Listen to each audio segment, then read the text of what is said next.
was different. I didn't know what I wanted to do. I didn't know who I was making content for. And for about a year and a half, there was no growth. I thought I was doing good and I felt good about making the content, but there wasn't much growth to see if other people were even enjoying the content. I kept at it though because this is what I wanted to do. But by the time I started making headway, Gears 5 stopped getting updates, which was in 2021. So right then, I decided to move on to other things. I tried multiverses. I tried other games like Evil Dead, which I still watch those videos from time to time to remind myself of how much my editing style has changed. I tried playing Call of Duty for a while, and while I was getting traction from that, it's just not what I wanted long term. I wanted to play Gears of War and make content for it for a living.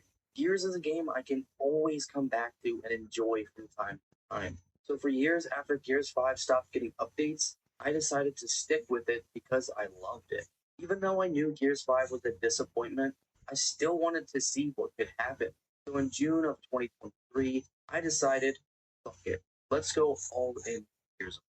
And if I was going to say the one thing that changed my YouTube career, it was that decision. Now let me remind you, there was no new content for Gears 5 for 2 years at the time, but I didn't care. I started making content like the evolution of the Lancer, the Nasher, heavily edited videos for gameplay of me playing Gears, cutscene videos, map evolution videos, and when these started to get 100 and 500 views, I realized how that one decision changed everything.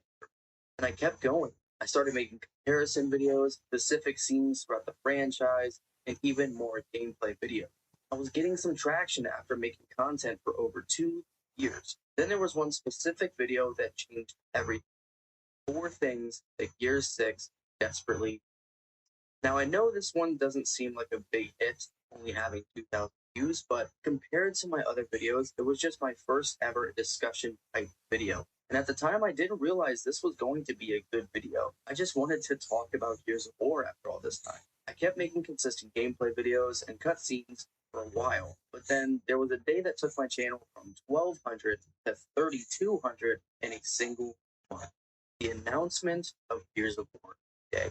This game sent literal shockwaves throughout the community. I was seeing viewership like I've never seen before. There was hype about Gears of War again, and it sent one video into the algorithm that changed my YouTube channel. All of the Gears of War announcement trailers so far. And I saw a drastic change in my viewership, but I also made a big mistake. I was still making gameplay and cutscene videos. Shipbox helped us to automate the fulfillment process, pick stage all the way through the ship so part of the process. It allows us to batch pick while still only marking order as shipped. Individual label has been for a box ship. One of the best elements of working with Shipbox is how when we identify a need, they're very quickly able to respond and work with us, usually using that. Shipbox helps us unify our fulfillment operations by allowing a seamless transition from our Shopify webpage to our NetSuite ERP system, all the way to the packaging, where our packaging team will only need to interact with the Shipbox interface, which is easy to use, easy to understand, and ultimately helps ensure that our orders go out on time and with accuracy. Shipbox has helped us get from approximately 95% order accuracy to almost 100%. We are very excited to reduce the cost of shipping orders as well as the customer experience of getting the wrong product delivered. Shiphawk is going to support Compass Coffee through our continued growth from this point for many, many years to come. We are excited to grow our volume 10x this year and hopefully at least 5x next year with the support of Shiphawk. With Shiphawk, Compass Coffee is automating our world behind the vinyl.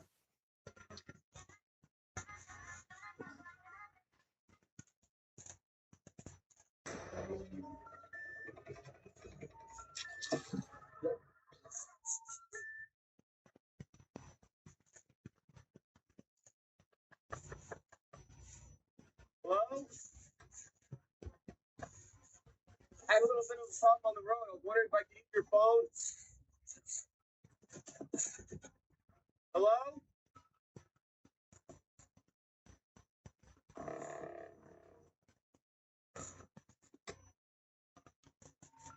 Oh, sorry.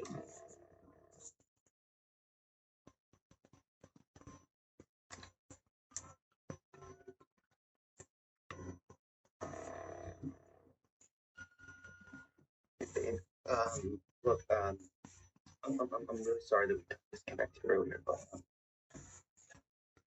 things happened.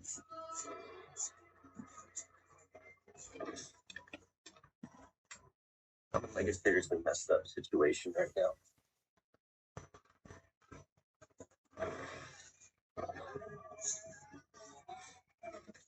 And it's like there's a chance that we might not get to talk to each other again.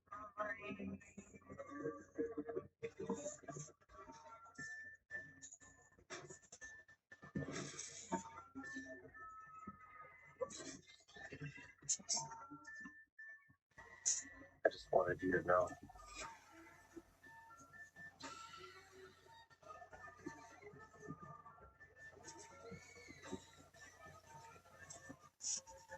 I love you.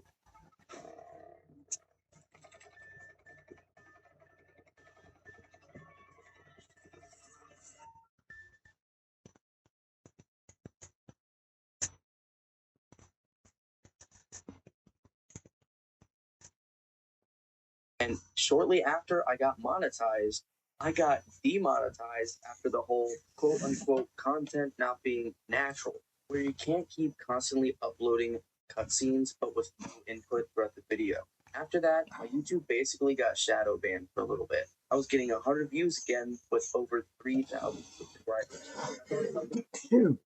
So I basically took a 2 to 3 month long break. But when I came back, I was still making gameplay videos, and eventually my view dwindled. I was wondering if something was wrong with me. I still didn't know who I was making content for, but I just kept going. Then another announcement that nobody was expecting on a random ass weekday. The announcement of Gears of War Reloaded. I made some videos on if this was the right move from Xbox and the coalition, and I kept making gameplay videos. But then I noticed when I made discussion videos, I saw more traction to my view difference from 300 to sometimes 6,000 views. Then I noticed after the Xbox showcase in 2025, after there was no news for D-Day, that people liked my opinions and the way I edit those videos. My video, Where is Gears of War D-Day, was talking about the frustration for the lack of news on the game supposedly coming. That video got over 20,000 views, which was wild to me that people actually liked that video. But I kept making gameplay videos as usual because I love to play the game. There was a collab I did with Miles Chris and Carmine Forever, which I absolutely love making. But I also started making more discussion videos. I got 26,000 views on a specific video about Gears of War Reloaded will die without these 8 changes. Then yet another video went viral in the Gears community. This game won't survive, which got over 32,000 views. And at the time, I still didn't realize that this should be my main focus for my channel. Even though I love giving my raw emotion in all my videos, the discussion videos and critiques are the thing that people resonate with the most. I was finally hitting my stride, making these videos almost weekly. But after a while, I literally was running on fumes talking about Gears of War.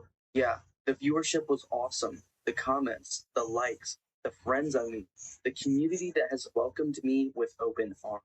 I felt I just couldn't keep making content with no views. And after the disappointing release of Gears of War Reloaded, I decided to take a break. And while I took this break, I moved, I found a new home, farther away than I would have liked, but it is my home now. And I took about a 6 month break, and that was plenty of time to get back on track of making content again. I was fresh, I had a new mindset, I was happier with the living situation, and I felt relieved to be putting my thoughts into making content again. I started my membership program, was making some very consistent content, but I ran into the same issue for Gears of War. It's the only thing I play. When I hop onto my Xbox nowadays, it's either to make content or look at the games I have for 30 minutes before I even turn off, not deciding even what to play. And to be quite honest with you, I've ran into a little bit of a funk. Not a funk to where I don't want to make content, but a funk that keeps telling me, take your time, don't keep making videos just to make them. Make them for you as well. And yeah, I've been making content for a while on something that hasn't really gotten any updates, but it's for a franchise that I love. I don't want to make content for anything else. This is my channel. So to come back to my intro for this video, I don't know where my channel could end up with Gears 4 today. If it succeeds, or if it does well enough to keep people there, then I'll be here. But if it fails, I just don't know what I'll do. Probably make a new channel or something, I don't really know. But yeah, guys, this is an extremely personal video that I felt I had to make. So yeah, thank you for watching, and I'll catch you in the next one. Peace.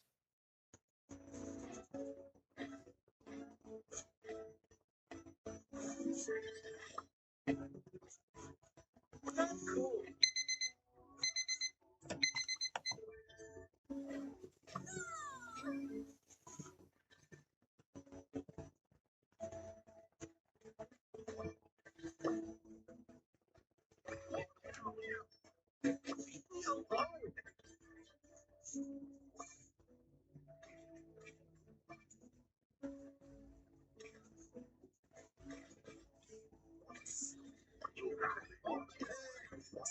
Myself.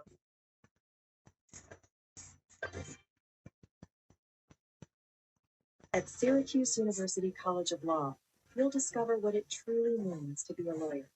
From theory to practice, classrooms to courtrooms, and mentorship to mastery, your legal journey begins here.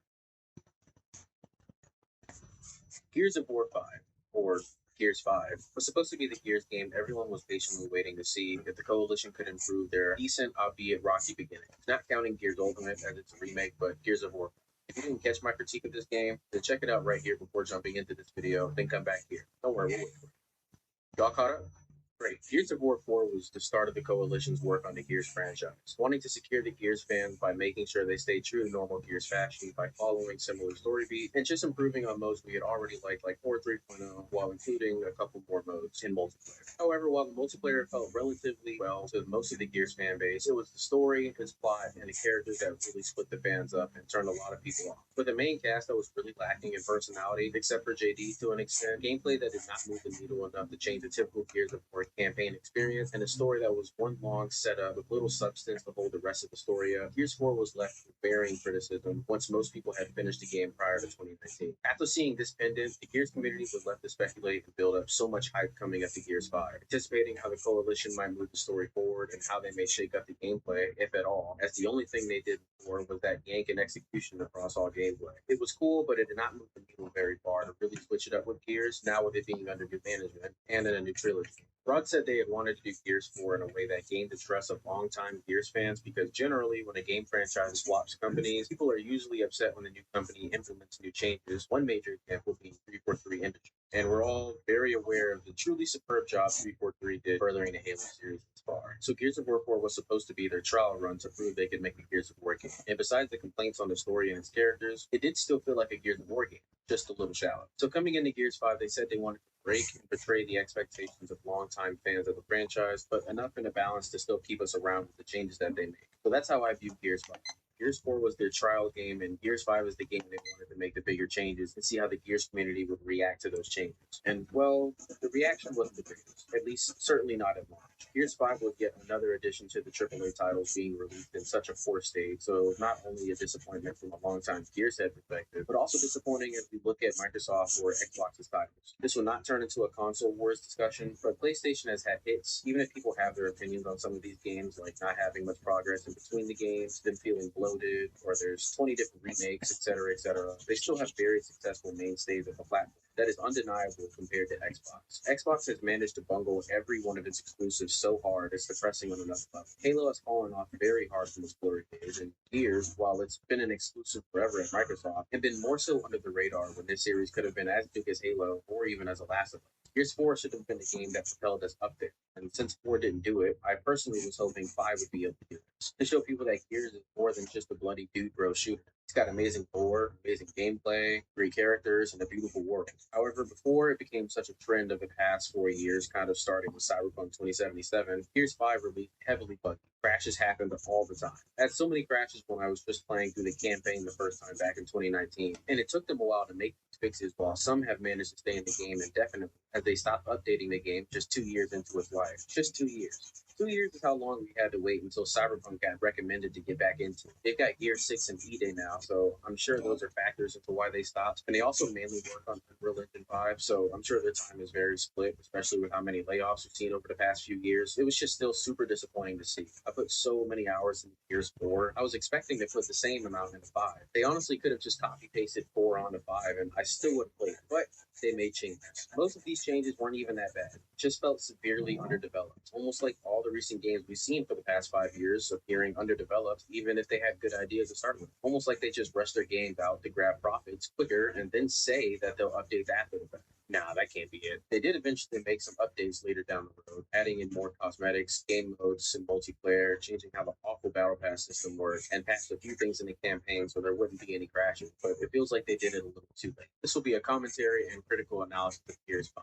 If you're mainly here for the analysis and don't want to sit through a commentary retelling of the story, then you can just jump to it in a chapter below. I do the commentary to add in some dialogue about some smaller details that don't make it to the final analysis or add up to it, or whatever I just wanted to include. It also helps for some people that haven't played the game since its release 5 years ago by now, just to catch up before hearing the analysis, as people may remember things differently from when they played it initially. At least I know I did too. That are people that have never played the game before. We'll first talk about the music and visuals, followed by the changes to Horde and multiplayer, as well as a new game mode Escape. Then we'll discuss the gameplay and how it feels. Then we'll finally get to the recap and commentary of the story, followed by my analysis of the characters within the story, and then we'll talk about the choice given to players. Then we'll get to the amazing Hive Cluster DLC, and finally wrap up in the end. After the critique of this game, I will be aiming to answer a couple questions: why we were given that choice at the end, what implications this choice will have for Gear 6, and just what direction the story is moving in for these games. I'll give my own answer at the end of it. Also, disclaimer, the video will discuss some political things. I know some people don't like that. And this game, hell, the whole series as a whole clearly hits on some political notes. So if you're one of those people that don't like politics in your media for whatever godforsaken reason, well, I'm going to let you know now. Consider this your trigger warning. Political conversations are okay to have. With Wordsmith Reports, you can effortlessly analyze any agreement type: commercial contracts, employment documents, M&A due diligence, and more. Whether it's 10 documents or over 10,000, simply define what you need and get instant answers. Every answer has citations, so you can verify with confidence. Flag what needs review, or approve and lock what's correct. Export and share your insights with anyone, from your team to external counsel. No platform lock-in. You stay in control. Get compliant, accurate, actionable intelligence at a fraction of the cost. Wordsmith Reports. From analysis to action. Instantly.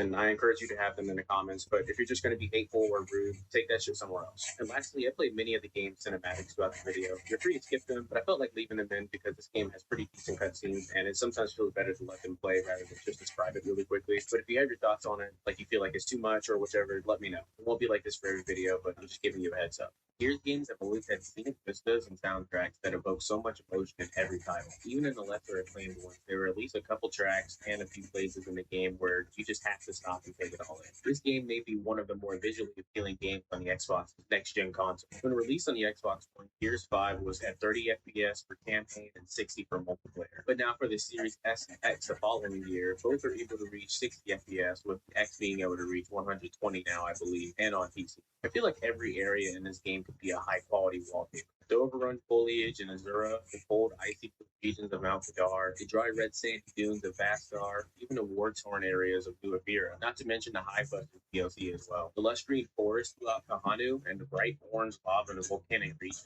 just all look so amazing. There's going to be a few wind flare sections each of the open world regions of Vidar and Vaskar, and they look just incredible. The particle effects and new fog tech that they've integrated look fantastic with these storms. Something I did appreciate about this game was the lack of light in many areas of the game. With Jack being your only source of light now that you don't have flashlight on your chest, I think it was on their chest, when in darker regions you can't really illuminate that much around it. This just intensifies the creepiness of the darker areas of the game where you should feel a little tense. It can feel like playing Resident Evil, and that intensity always adds to my enjoyment. I actually wish it would happen way more often. If you really want to capture the Gears fans again, bring the horror back. Stop being afraid and adding so much light to these areas where I should feel fear. We got really strong weapons, and then we also have light. The feeling of danger isn't as strong as it should be. I'm really hoping on Day to get that job done in this aspect. The details of characters and their movements and out of cutscenes has improved quite a bit. It's even more impressive than we got in-game cutscenes. Even the armor detailing is just spectacular. Everything just looks so crisp and neat. You've also now been given the option to change the field of view. It scrolls from 60 to 100. 60 being the close perspective, similar to Gears 1, with that really close over-the-shoulder gameplay, or being all the way zoomed out, and not being able to see your full body and then some. I kind of went back and forth, never really deciding on what field of view I wanted to play with, since I like both in different areas. Like if it were a darker, more narrow area, then I